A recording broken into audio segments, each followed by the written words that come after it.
నమస్కారం. నేటి వార్తలతో మీ ముందుకొచ్చింది మీ న్యూస్9 టీవీ తెలుగు. నిరుద్యోగుల ఆశలపై నీళ్లు బ్యాక్ డోర్ లో కొలువుల జాతర. తెలంగాణ నిరుద్యోగ గర్జన రీసౌండ్ ఇంకా వినిపిస్తూనే ఉంది. ఇంటికో ఉద్యోగం అన్న నినాదం పక్కన పెడితే ఇప్పుడున్న ఉద్యోగాలను కూడా సామాన్యులకు అందకుండా చేస్తున్నారా? జై తెలంగాణ. అందరికీ నమస్కారం. మన రాష్ట్రంలో చూస్తున్నాం రోజు రోజుకి అన్ఎంప్లాయ్మెంట్ రేట్ పెరిగిపోవడము, యూత్ అందరు కూడా ఒక రకమైనటువంటి నిర్వేదంతోని, ఒక రకమైనటువంటి డిసప్పాయింట్మెంట్తోని ఎప్పుడు గవర్నమెంట్ జాబ్స్ వస్తాయి, ఎప్పుడు క్లారిటీగా మేము ఎగ్జామ్స్ రాయొచ్చు అనేటటువంటి ఆలోచనలో ఉన్నారు. పాపం చాలామంది ఎస్పెషలీ గ్రామాలలో ఉండేటటువంటి యువమిత్రులందరూ కూడా వారి వారి కుటుంబాలను వదిలేసి, తల్లిదండ్రులను వదిలేసి, ఆ చిన్నపాటి వ్యవసాయం మీద వచ్చేటటువంటి డబ్బు తీసుకొని వచ్చి హైదరాబాద్లలో, దిల్సుఖ్ నగర్లో, అశోక్ నగర్లో, కేపీహెచ్బిలో ఇట్లా ట్రైనింగ్ సెంటర్స్లో ఉంటూ కోచింగ్ తీసుకుంటూ వాళ్ళు ప్రయత్నం చేస్తూ ఉంటారు. ఈ యొక్క అంశం మనం గమనిస్తూనే వస్తున్నాం. తెలంగాణ రాష్ట్రం వచ్చినాక ఈ పరిస్థితి మారుతుంది అనుకొని అనేక మంది యువత అంతా కూడా తెలంగాణ ఉద్యమంలో చాలా బలంగా కొట్లాడినారు. తెలంగాణ రాష్ట్రం వచ్చినాక ఏమైంది, చిన్న చిన్నపాటి ఎగ్జామ్స్ మనం వేసినాం తప్పితే మెయిన్ ఎగ్జామ్స్ కానీ లేకపోతే ఒక పద్ధతి ప్రకారం, ఒక క్రమ పద్ధతిలో ఇగో ఈ మంత్లో ఈ ఎగ్జామ్ ఉంటుంది, ఈ మంత్లో ఈ ఎగ్జామ్ ఉంటుంది, ఈ తర్వాత దీనికి ప్రిపేర్ కావచ్చు, లేకపోతే ఒకటే విద్యార్థి 3-4 పరీక్షలు రాసేటటువంటి కేపబిలిటీ ఉన్న వాళ్ళకు కూడా వాళ్ళకి అట్లా అవకాశం ఇవ్వలే. మనం ఒక్కొక్క రోజు 2 ఎగ్జాములు పెట్టడం, ప్రతిదాన్ని మేము మార్చే ప్రయత్నం చేయడం, ఇట్లా చాలా జరిగినాయి. అయితే ఈ కన్ఫ్యూజన్ అంతా కూడా యువమిత్రులు ఆ కోపాన్ని అంతా, ఆవేదన అంతా, ఆక్రోశాన్ని అంతా కూడా ఈ బీఆర్ఎస్ పోతే మన కాంగ్రెస్ వస్తే న్యాయం జరుగుతుందని చెప్పి బీఆర్ఎస్ను ఓడగొట్టిండ్రు. ఉద్యోగాలు ఇచ్చినటువంటి పరిస్థితి చూసినాం. అప్పుడు జరిగినటువంటి అన్యాయాన్ని తెలుసుకొని అందరం కూడా బాధపడ్డాం. ఆ తర్వాత జిల్లా స్థాయిలో కూడా ఆనాడు కూడా నిర్మల్లో అనేకమైనటువంటి అకృత్యాలు బయటకు వచ్చినాయి. ఆ పోస్టులన్నీ కూడా అమ్ముకున్నారు. 44 పోస్టులు దాదాపు 12 లక్షలు, 14 లక్షలు, 15 లక్షలకు అమ్ముకుంటే అది అందరూ కూడా జనం గగ్గోలు పెట్టి, యువమిత్రులంతా గగ్గోలు పెడితే అవి క్యాన్సిల్ అయినాయి. ఇప్పటికి కూడా పాపం అప్పుడెప్పుడో చేరినటువంటి వాళ్ళు, కాంట్రాక్ట్ పద్ధతిలో చేరినటువంటి వాళ్ళు నిర్మల్లో ఇంకా కొనసాగుతున్నారు. వాళ్ళే డబ్బులు ఇచ్చి ఉన్నారు, కానీ ఎటువంటి న్యాయం కూడా జరగలేదు. ఎందుకంటే అప్పుడు బీఆర్ఎస్లో ఉండి అన్యాయం చేసిన పెద్ద నాయకులంతా ఇప్పుడు కాంగ్రెస్లో వచ్చి చేరిండ్రు. సో ఈ పాలిటిక్స్ని దయచేసి యూత్ గమనించాలి. నేను ప్రభుత్వానికి హెచ్చరిక చేస్తూ ఉన్నా. నా దగ్గరికి చాలామంది యువమిత్రులు వచ్చిండ్రు. వారు భయపడుతున్నది ఏంటంటే, ఎట్లా అయితే బీఆర్ఎస్ గవర్నమెంట్లో రాష్ట్ర స్థాయి పోస్టులలో, జిల్లా స్థాయి పోస్టులలో అన్యాయం జరిగిందో, అది ట్రాన్స్కో కావచ్చు, జెన్కో కావచ్చు, ఇరిగేషన్ కావచ్చు, రెవెన్యూ కావచ్చు, అదేవిధంగా మున్సిపల్ కావచ్చు, ముఖ్యంగా మన ముఖ్యమంత్రి గారి శాఖ కావచ్చు, అన్ని జిల్లాలలో కూడా ఇప్పుడు కొన్ని పోస్టులు పడతా ఉన్నాయి.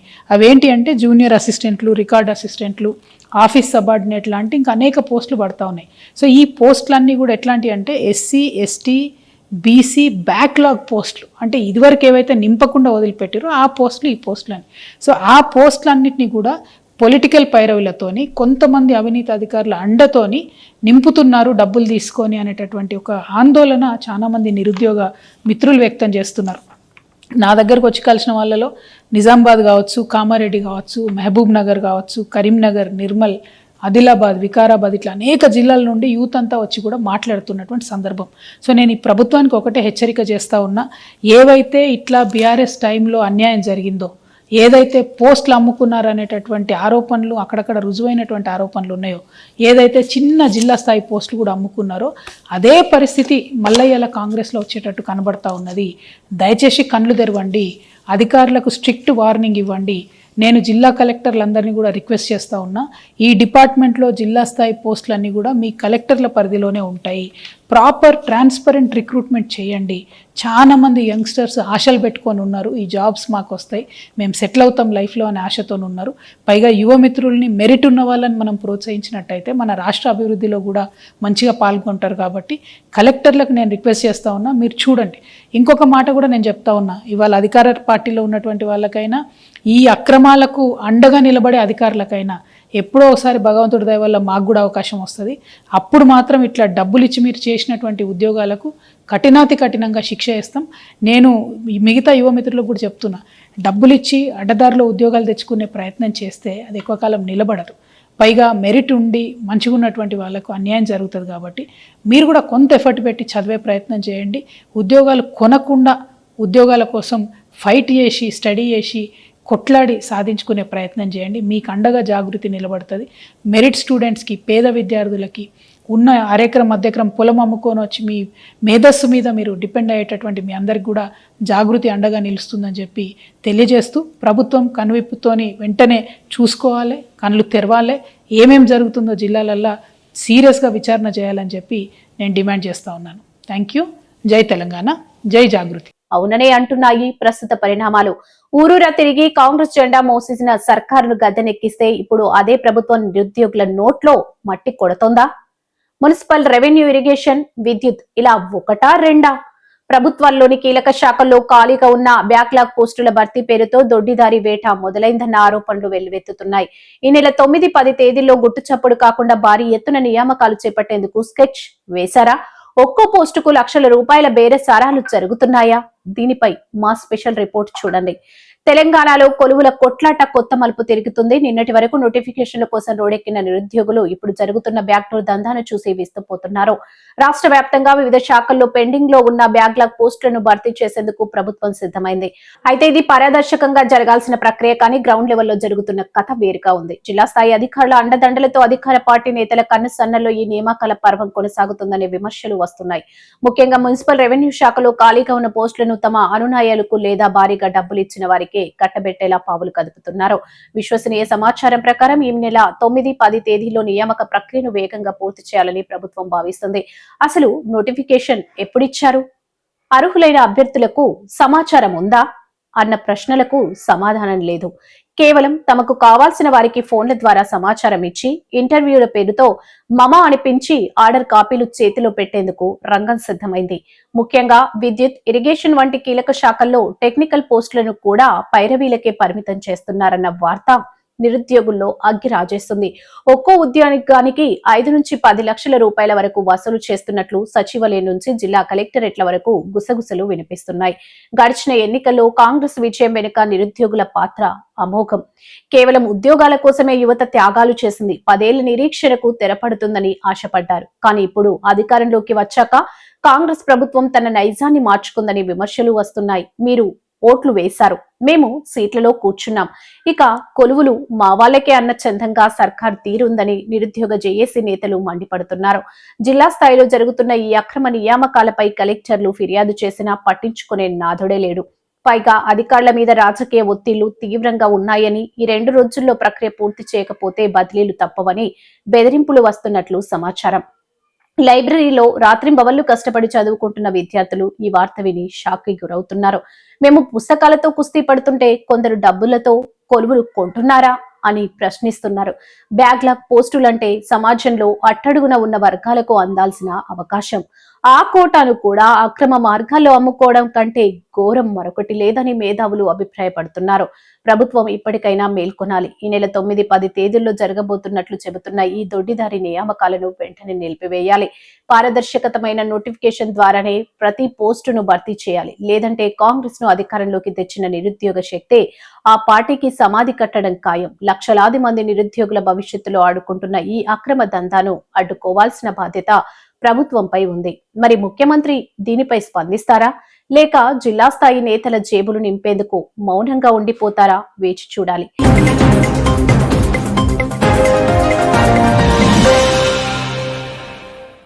చావులోనూ శాంతి లేదా? పోలీసుల అత్యుత్సాహం.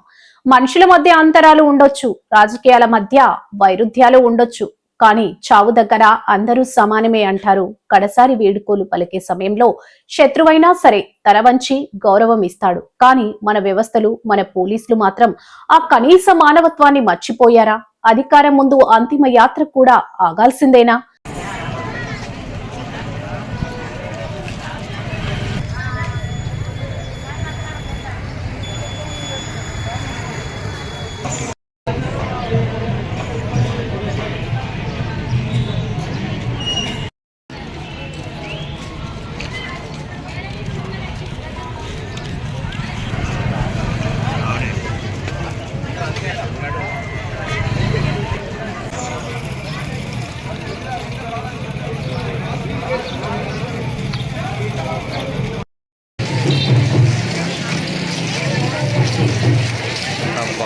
పోయింది సురేష్ అన్న. జగిత్యాల జిల్లా కొరుట్లలో జరిగిన ఒక ఘటన ఇప్పుడు రాష్ట్ర వ్యాప్తంగా చర్చనీయాంశం అవుతుంది. మంత్రి స్పీచ్ ముగియాలి, అప్పటిదాకా శవం కదలకూడదు. ఇది ఏ చట్టంలో ఉంది? ఇది ఏ రాజ్యాంగం మనకు నేర్పిస్తుంది?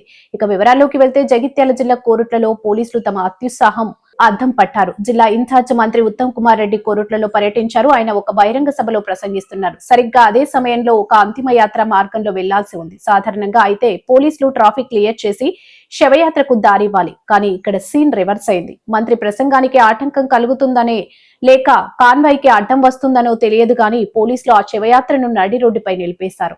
మంత్రి స్పీచ్ అయ్యే వరకు వెయిట్ చేయాల్సిందే అంటూ హుకుం జారీ చేశారు. ఒక్క నిమిషం ఆలోచించండి. ఒక ఇంట్లో మనిషి చనిపోతే ఆ కుటుంబం ఎంతటి పుట్టెడు దుఃఖంలో ఉంటుంది. త్వరగా అంతిమ సంస్కారాలు ముగించి తమ ప్రియతమ వ్యక్తికి వీడుకోలు పలకాలని తాతాళ్లాడుతుంటారు. కానీ కొరుట్ల పోలీసులు మాత్రం ఆ అరగంట సేపు వారిని నడి రోడ్డుపై ఎండలో నిలబెట్టారు. ఎక్కడుంది న్యాయం? ప్రజా ప్రతినిధుల ప్రసంగాలు ప్రాణాల కంటే మరణం కంటే గొప్పవా?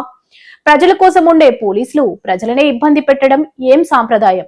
ఈ ఘటనపై ఇప్పుడు సోషల్ మీడియాలో ప్రజల్లో తీవ్ర ఆగ్రహం వ్యక్తమవుతుంది.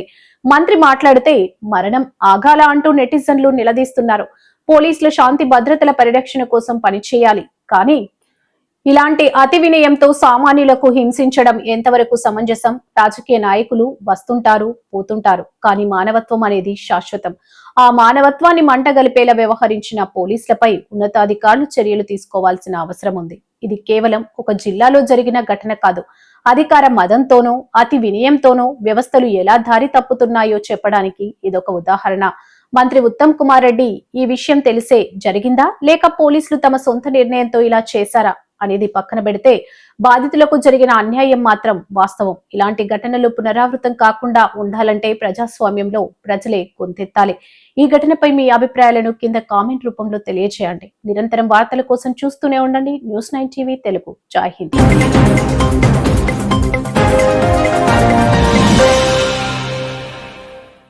ఎలాపురం మున్సిపాలిటీలో ఎన్నికల ప్రచారం హోరెత్తుతుంది. ఈ రోజు సిపిఐ రాష్ట్ర కార్యదర్శి నారాయణ ఆధ్వర్యంలో నిర్వహించిన ప్రచారంలో 30వ వార్డు అభ్యర్థి దండి శ్రీజ, 31వ వార్డు అభ్యర్థి శ్రీనాథ్ రెడ్డి పాల్గొన్నారు. నేను మీ దండి శ్రీజ 30వ వార్డు కౌన్సిలర్గా పోటీ చేస్తున్నాను. సిపిఐ పార్టీ యువతని చాలా ఎంకరేజ్ చేస్తుందండి. నాకు ఈ అవకాశం ఇచ్చినందుకు చాలా కృతజ్ఞతగా ఉన్నాను. చిన్నతనం నుంచి మా తాతల తండ్రుల దగ్గర నుంచి కమ్యూనిస్ట్ పార్టీలోనే ఉన్నాను. మాకు ఈ పార్టీ అంటే చాలా విపరీతమైన ప్రేమ, అభిమానం ఉంది. నాకు ఓటు వేసి అందరినీ గెలిపించవలసిందిగా కోరుతున్నాను. నా సీరియల్ నెంబర్ 2 కందిగొడ.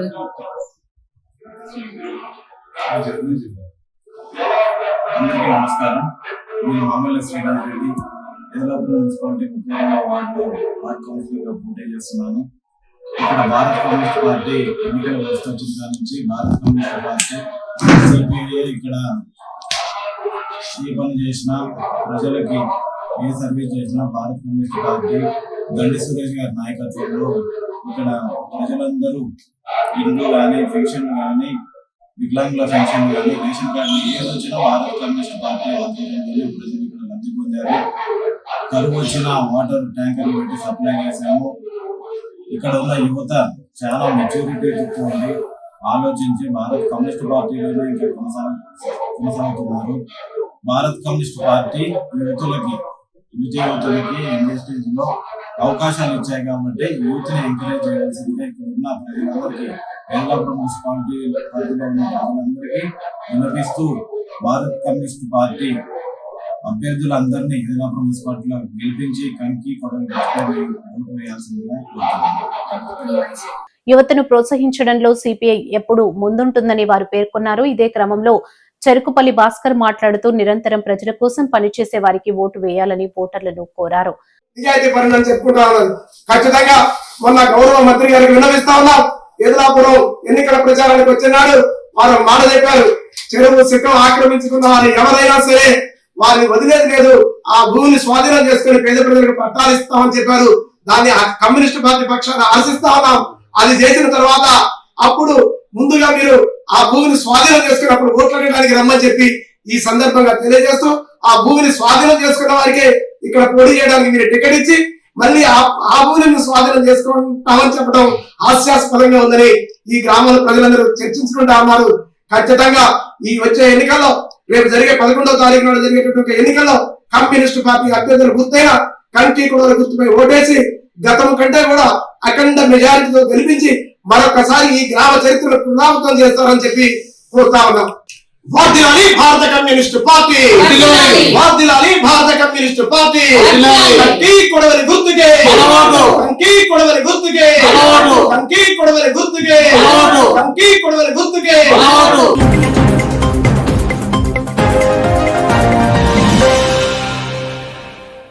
ఎన్నికల శంఖారావం ముగింది. జగిత్యాల పట్టణంలో మున్సిపల్ ఎన్నికల ప్రచారం క్లైమాక్స్ కు చేరింది. గులాబీ దళం జగిత్యాల గడ్డపై చైత్ర యాత్ర లక్ష్యంగా ప్రతివ్యూహాలతో ముందుకెళ్తుంది.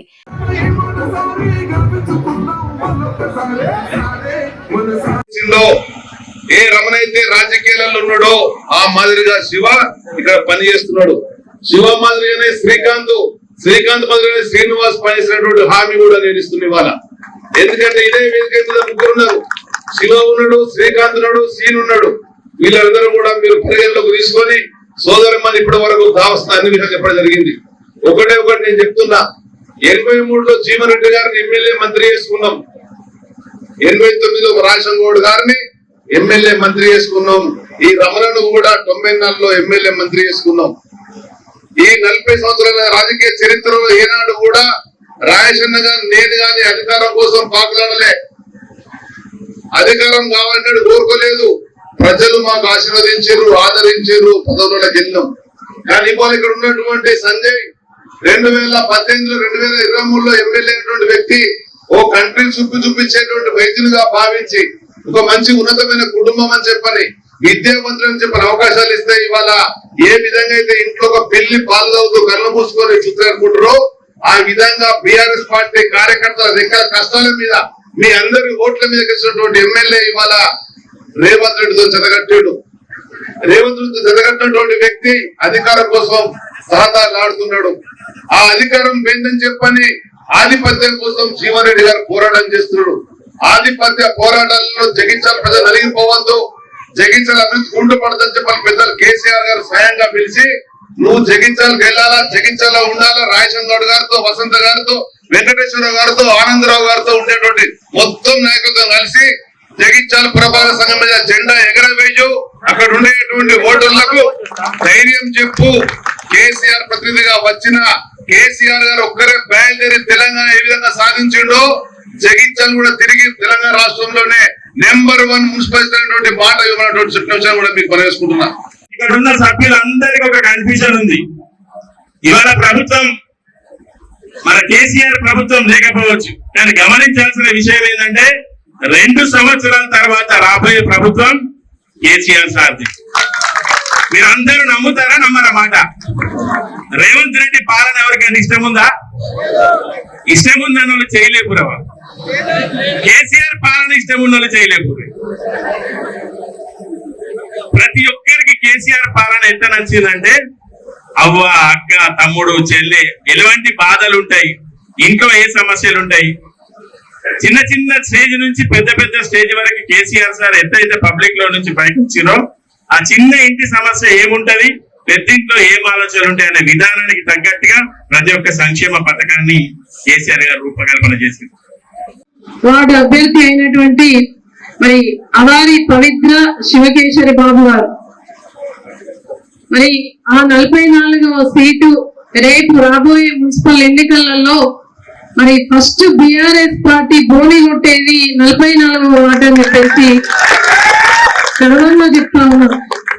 మరి ఎందుకంటే ఉమెన్ రిజర్వేషన్ వస్తే ఖచ్చితంగా జైత్యాల్ పట్టణంలో గెలిచే సీటు మరి శివన్న వార్డు కాబట్టి మనం ఉమెన్ రిజర్వేషన్ వస్తే తనకు పాలిటిక్స్ మరి ఇంట్రెస్ట్ ఉండేది. మరి ఏం చేద్దాం అని అంటే వెనక్కి తగ్గేది లేదు అని చెప్పేసి, ఎందుకంటే గతంలో ఈ వార్డు మొత్తం కూడా మరి నిస్వార్థంగా చేసినటువంటి వారి సేవలకు ఇంకెవరన్నా ఉంచుదామంటే వార్డు ప్రజలే స్వయంగా వచ్చి మన ఇంటి నుండే ఉండాలని చెప్పేసి ఆశీర్వాదం ఇచ్చినటువంటి 44వ వార్డు ప్రజలకు మా పక్షాన కూడా మీ అందరికి హృదయపూర్వక ధన్యవాదాలు తెలియజేసుకుంటా ఉన్నాం. ఈ అవకాశం ఇచ్చినందుకు ధన్యవాదాలు. అలాగే ఇప్పుడు కూడా సేవ చేసుకునే అవకాశం ఇవ్వండి. నీతి, న్యాయం, ధర్మంతో పనిచేస్తామని మాటిస్తున్నాం. పట్టణంలోని పలు వార్డుల్లో ఏర్పాటు చేసిన కార్నర్ మీటింగ్స్ లో బీఆర్ఎస్ అభ్యర్థుల గెలుపు కోసం పార్టీ అగ్రనేతలు రంగంలోకి దూకారు. జగిత్యాల పట్టణంలోని 44, 45, 50 వార్డుల్లో ఈ రోజు రాజకీయ వాతావరణం వేడెక్కింది. బీఆర్ఎస్ పార్టీ అభ్యర్థులుగా పోటీ చేస్తున్న వారి పవిత్ర శివకేసరి బాబు, వర్ష శ్రీకాంత్ గౌడ్, గాజుల జ్యోతి శ్రీనివాస్ విజయానికి మద్దతుగా భారీ కార్నర్ మీటింగ్ నిర్వహించారు. కార్యక్రమానికి ముఖ్య అతిథిగా స్థానిక సంస్థల ఎమ్మెల్సీ ఎల్ రమణ హాజరయ్యారు. వారితో పాటు జిల్లా తొలి జడ్పీ చైర్పర్సన్ దావా వసంత సురేష్, మాజీ మంత్రి రాజేష్ గౌడ్, పట్టణ అధ్యక్షులు వెంకటేశ్వరరావు, ఇతర ముఖ్య నాయకులు పాల్గొన్నారు. ఈ సమావేశంలో ఎమ్మెల్సీ ఎల్ రమణ మాట్లాడుతూ జగిత్యాల అభివృద్ధి కేవలం బీఆర్ఎస్ పార్టీతోనే సాధ్యమని స్పష్టం చేశారు. గడిచిన కాలంలో పట్టణ రూపురేఖలను మార్చిన ఘనత తమ ప్రభుత్వానిదేనని గుర్తు చేశారు. అభివృద్ధిని చూసి ఓటు వేయాలని అభ్యర్థులు వారి పవిత్ర, వర్ష శ్రీకాంత్, గాజుల జ్యోతిలను భారీ మెజార్టీతో గెలిపించాలని ఓటర్లను అభ్యర్థించారు. జిల్లా తొలి జడ్పీ చైర్పర్సన్ దావా వసంత సురేష్ మాట్లాడుతూ ప్రతి ఇంటికి సంక్షేమ ఫలాలు చేరాయని, మహిళా సాధికారతకు తమ పార్టీ ఎల్లప్పుడూ కట్టుబడి ఉంటుందని పేర్కొన్నారు. మాజీ మంత్రి రాజేష్ గౌడ్ కార్యకర్తలను ఉత్సాహపరుస్తూ ప్రతి గడపకు వెళ్లి అభ్యర్థుల గణగణాలను వివరించాలని పిలుపునిచ్చారు. ఈ కార్నర్ మీటింగ్ కు స్థానిక ప్రజల నుండి విశేష స్పందన లభించింది. గులాబీ శ్రేణుల నినాదాలతో జగిత్యాల వీధులు హోరెత్తాయి. అభ్యర్థులు ముగ్గురు తమ వార్డుల అభివృద్ధికి శక్తి వంచన లేకుండా కృషి చేస్తామని హామీ ఇచ్చారు.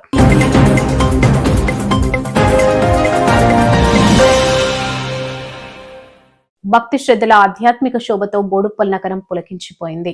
కేశవ్ నగర్ కాలనీలోని అన్నపూర్ణ సహిత కాశీ విశ్వనాథ ఆలయ ప్రథమ వార్షికోత్సవ మహోత్సవం అత్యంత వైభవంగా జరిగింది.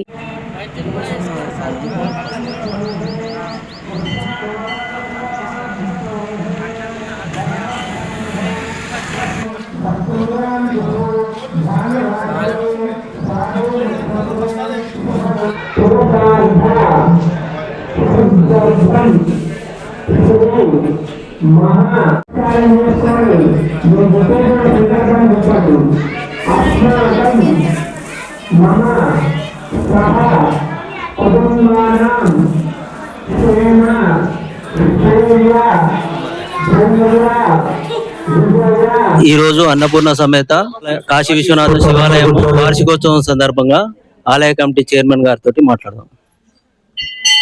నమస్కారం అండి, నేను వేణుగోపాల్ రెడ్డి అండి, ఈ ఆలయ చైర్మన్ అండి. ఇది సంవత్సరం క్రితం మనము అన్నపూర్ణ సహిత కాశీ విశ్వనాథ ఆలయం కట్టుకోవడం జరిగింది. అందులో భాగంగా మనము సంవత్సరం ఈ ప్రథమ వార్షికోత్సవం నిర్వహించుకోవడం జరుగుతుంది. అందులో భాగంగా మనకి ఉదయం రుద్రాభిషేకం జరిగింది. ఇప్పుడు మనకి వెండి చీర అండ్ మన కిరీట ధారణ కూడా అమ్మవారికి అన్నపూర్ణాదేవికి నిర్వహించడం జరిగింది. ఆ తర్వాత మహిళలకి కుంకుమార్చన కార్యక్రమం, మధ్యాహ్నం మనకి అన్నప్రసాద వితరణం, సౌరహోమం, ఆ తర్వాత సాయంత్రం పల్లకి సేవ కూడా ఉంటుంది, దీపోత్సవం మరియు అఖండ దీప వెలిగించడం కూడా ఉంటుంది. సో ఈ అన్ని కార్యక్రమాలు మేము బ్రహ్మాండంగా నిర్వహిస్తున్నాం. వీటన్నిటికంటే ముఖ్యమైనటువంటి కార్యక్రమం మా శివరాత్రి తర్వాత మనకి శ్రీ పంచముఖ ఆంజనేయ స్వామి అంటే 12 ఫీట్ల విగ్రహము, 12 ఫీట్ల హైట్లో, అంటే టోటల్గా మనకి 24 ఫీట్ల హైట్తోని పంచముఖ ఆంజనేయ స్వామి ప్రతిష్టాపన కార్యక్రమం జరుగుతుంది. ఆ కార్యక్రమాలన్నీ ఇప్పటికే మేము అన్ని తయారు చేసుకొని పెట్టుకున్నాం. వచ్చే అతి కొద్ది రోజుల్లో ఆ మహాదేవుని కూడా మనం ఒక క్షేత్రపాలకునిగా విశ్వనాథ ఆలయంలో ప్రతిష్టాపన జరుగుతుంది. ఓం నమ శివాయ, ఓం నమ శివాయ, ఓం నమ శివాయ. నా పేరు బస్వారెడ్డి. కాశీ విశ్వేశ్వరునికి చేసేంత పూజలు ఇక్కడ జరుగుతున్నాయి, ప్రతిరోజు జరుగుతున్నాయి. దీని ప్రతిష్ట, దీని ఫౌండరు 1 year అవుతుంది. ఫౌండర్కు మేము మనస్ఫూర్తిగా మా కాలనీ తరపున మేమందరము హృదయపూర్వకంగా వంగి నమస్కారాలు పటేల్ గారికి మేము చెప్పదలుచుకున్నాం. చిన్నగా మొదలైన ఈ కాశీ విశ్వేశ్వరుని ప్రతిష్ట ఇవాళ బోడుప్పలు కాకుండా పక్క పీర్యాది కూడా ఉప్పలు ఎల్లలు లేకుండా ఎంతో దూరముగా పోవడం జరుగుతుంది. అనేకమైన మేము కాలనీ వాళ్ళమే పూజిస్తామా, మా కాలనీ కొరకే కట్టుకున్నామా అన్నది ఫస్ట్ అనుకున్నాము. కాదు, ఇది కాలనీలు దాటి ఎంతో దూరం పోయి అనేకమైన భక్తులు తండోపతండాలుగా రావడం జరుగుతుంది. దీనికి ఇంకా మేము ముందుండి, మా కాలనీ వాళ్ళంతా ముందుండి, మా కాలనీ నుంచి వేణుగోపాల్ రెడ్డి గారు ఈ కమిటీకి చైర్మన్ గా అంటే 1 year అవుతుంది చైర్మన్ గా ఉండి, ఆయన ఆదరణాభిమానాలు కమిటీలో ఉన్న ప్రతి ఒక్క 18 మందికి తోటి కోఆర్డినేషన్ చేసుకొని ఎన్నో అభివృద్ధి కార్యక్రమాలు చేస్తా ఉన్నారు. ఇంకా కొత్త కమిటీలు వచ్చిన తర్వాత కూడా ఇంకా కొంత అభివృద్ధి కార్యక్రమాలు ఇంకా ఉంటాయి. ఒక పంతులు గారు మాకు ఏం చెప్తున్నారంటే, గుడికి ఎన్ని చేసినా తక్కువనే, నిరంతరము చేస్తూనే ఉండాలి, నిరంతరం భక్తులు వస్తూనే ఉండాలి, భక్తుల కోరిక మేరకు ఇంకా అభివృద్ధి జరుగుతూ ఉండాలి. విశాలమైన ప్రాంగణము, ఈ ప్రాంగణంలో ఎంతైనా కట్టడాలు కట్టడానికి మాకు ఆస్కారం ఉంది. భక్తుల మేరకు, భక్తుల సౌకర్యం మేరకు మేము కూడా ప్రతి అభివృద్ధి కార్యక్రమంలో పాలు పంచుకుంటాము. మేము అడగంగానే పంచముఖ ఆంజనేయ స్వామి టెంపుల్ పెడుతున్నాము. ఇంద్రారెడ్డి గారు, ఎన్ఆర్ఐ గారు, మేము ఎట్లా మీ వంతు భాగంగా మీరు ఏమన్నా చేయాలంటే మీరు ఏం కోరుకుంటారో చెప్పండి అని అంటే, ఆయన ఎంత ఖర్చు అవుతుంది అన్న దాంట్లో నేను 50% పెట్టగలుగుతా అని ఆయన్నే హృదయపూర్వకంగా ఏకగ్రీవంగా అనడం జరిగింది. శుభ సందర్భాన ఆయనకు కూడా ఈ ధన్యవాదాలు మేము చెప్తున్నాము. కార్యక్రమం ముందుకు నడచడానికి సహకరించిన కాలనీ ప్రెసిడెంట్ గారు, గుడి చైర్మన్ గారు, ఒక రోజు ఏదో వీరు అనుకొని నన్ను అడిగినందుకు నేను ఓకే అని చెప్పాను. దానివల్ల మనం ముందుకు వచ్చాం. అన్ని కార్యక్రమాలు సందర్భంగా జరుగుతుంది. ఓకే, నా పేరు గోపాల్ రెడ్డి అండి. నేను కాలనీలో సెక్రటరీగా గత 10 సంవత్సరాలుగా చేశాను. అప్పుడే పటేల్ గారు గుడి నిర్మాణం చేద్దామని అన్నారు. దానికి ఆయన ఎప్పటి నుంచోనో 10 సంవత్సరాల నుంచి అడుగుతుంటే లాస్ట్ 2023లో దీనికి స్టార్ట్ చేయాలనుకున్నాం. 24లో ప్రతిష్టాపన స్టార్ట్ చేశాం. 25th ఓపెనింగ్, 26 ఇది 1 సంవత్సరం అయింది. దీనికి ఎందరో దాతలు వచ్చారు. చాలా మంది దాతల వలన ఈరోజు ఈ నిర్మాణం జరిగింది. ప్రతి ఒక్కరి దాతలు, కాలనీ వాసులు ఇచ్చిన దాతలందరికీ పేరు పేరున్న ధన్యవాదాలు. ఓం నమః శివాయ. నా పేరు మల్లేష్ గౌడ్ అండి. ఈ ఆలయ కమిటీకి సెక్రటరీగా పనిచేస్తున్నాను. గత సంవత్సరంలో ఈ గుడి శంకుస్థాపన ప్రారంభమైన తర్వాత జేడి పటేల్ అనేటువంటి దాత వల్ల, ఆయన సంకల్ప బలం వల్ల అతి తొందరగా ఇది దినదిన అభివృద్ధి చెందుతుంది ఈ టెంపుల్. వాస్తవానికి ఈ లింగం, ఈ స్వామి అనేది సహజ సిద్ధంగా నర్మదా నదిలో లభించినటువంటి ఈ లింగం కాబట్టి చాలా పవిత్రంగా భావిస్తున్నాం మేమందరము. ఇది ప్రతిష్ఠించిన తర్వాత కూడా మా కాలనీలో కానీ చుట్టుపక్కల ప్రాంతాల్లో కానీ చాలా మందికి విశేషమైనటువంటి అవకాశాలు వచ్చాయి. కొంతమంది కాంట్రాక్ట్లు వచ్చాయి. ముఖ్యంగా ఈ సంవత్సర కాలంలో కొన్ని 20-30 మందికి పెళ్లి కాని వాళ్ళు చాలా మంది ఉన్నారు. వాళ్ళు 30 సంవత్సరాలు దాటిన వాళ్ళకు కూడా పెళ్లి కాకుంటే ఇక్కడ పూజలు చేయడం వల్ల విశేషమైనటువంటి ఫలితాలు లభించినాయని, ఈ స్వామికి, ఈ టెంపుల్ కు అభివృద్ధికి వాళ్ళు ఎనలేని సేవ చేసుకుంటూ ప్లస్ ఇది డొనేషన్లు కూడా ఎక్కువగా ఇవ్వడం జరుగుతుంది. దాన్ని సంకల్పంగా చేసుకొని మేము దాని కొనసాగించుకుంటూ పంచముఖ ఆంజనేయ స్వామిని ప్రతిష్టాపన చేసుకోవడం జరుగుతుంది. ఈ పంచముఖ ఆంజనేయ స్వామి ఏకశిలా విగ్రహము కృష్ణశిలతోటి తయారు చేయించుకోవడం జరుగుతుంది. పైన పంచముఖ ఆంజనేయ స్వామి విగ్రహము, కింద మండపంలో మామూలుగా ఆంజనేయ స్వామి విగ్రహం కూడా 2 ప్రతిష్ఠించడం జరుగుతుంది. నా పేరు కృష్ణారెడ్డి అండి. వేణుగోపాల్ రెడ్డి గారు కాలనీ ఆయన నిజంగానే అంటే ఆయన కాలనీలో ఉండాలని నేను ఒక అదృష్టంగానే ఆయన సేవ గుడికి చెయ్యాలని భగవంతుడికి ఇట్లా రాసి పెట్టి ఉండేమో. ప్రతిరోజు నేను అనుకుంటా ఆయన సేవ ఈ కాలనీకి కానీ ఈ గుడి నిర్మించడానికి, ఆ భగవంతుడు ఆయనతోటి చేయించుకోవడానికి ఈ గుడి నిర్మించబడిందేమో అని అనిపిస్తుంది నాకు. ఈ రోజు ఏదైతే కేశవనగర్ లోని శివాలయానికి ఇచ్చేసిన ఈ కమిటీ మెంబర్స్ కు మరియు చైర్మన్ గారు, అదే విధంగా ఈ భక్తులకు, మహిళా సోదరులందరూ కూడా ఇక్కడ ఏంటంటే ఈ కేశవనగర్ ఈ సరౌండింగ్ ఏరియాలో బోడుపల్లో ఒక ప్రతిష్ఠాత్మకంగా తీసుకొని ఈ కమిటీ మెంబర్ గా దీన్ని చాలా డెవలప్ చేస్తున్నారు. ఇంకా మున్ముందు కూడా ఇంకా ఇది ఒక స్టేట్ లో ఒక ఉవ్వెత్తున ఒక టెంపుల్ పేరు ప్రఖ్యాతులు రావాలని కూడా నేను మనసారా కోరుకుంటున్నాను. మేము పిలవగానే మా సోదరుల న్యూస్ 9 టీవీ ఛానల్ వాళ్ళకు కూడా హృదయపూర్వకంగా నమస్కారం తెలియజేస్తున్నాను.